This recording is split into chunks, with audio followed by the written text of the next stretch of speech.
দুপক্ষের চরম উত্তেজনা, এক পর্যায়ে শুরু হয় ধাওয়া পাল্টা ধাওয়া। নারায়ণগঞ্জ কেন্দ্রীয় বাস টার্মিনালের নিয়ন্ত্রণ নিতে মালিক সমিতিতে থাকা বিএনপির দুই পক্ষের এমন দ্বন্দ্ব সংঘাতে আতঙ্কিত হয়ে পড়েন পরিবহন ব্যবসায়ী ও সাধারণ মানুষ। আহত হন অন্তত 12 জন। খবর পেয়ে পরিস্থিতি নিয়ন্ত্রণের চেষ্টা করে পুলিশ। খবর দেওয়া হয় সেনাবাহিনীকে, আটক করা হয় বেশ কয়েকজনকে।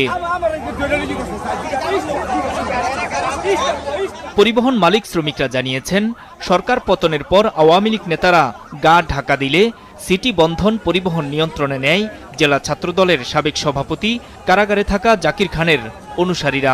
কিন্তু রোববার দুপুরে মহানগর বিএনপি নেতা মাহবুবুল্লাহ তপন ও তার ভাগিনা মহানগর স্বেচ্ছাসেবক দলের আহ্বায়ক সাখাওয়াত হোসেন রানার নেতৃত্বে একটি গ্রুপ কোম্পানিটির বাসসহ কাউন্টার দখলে নেয়ার চেষ্টা করেন।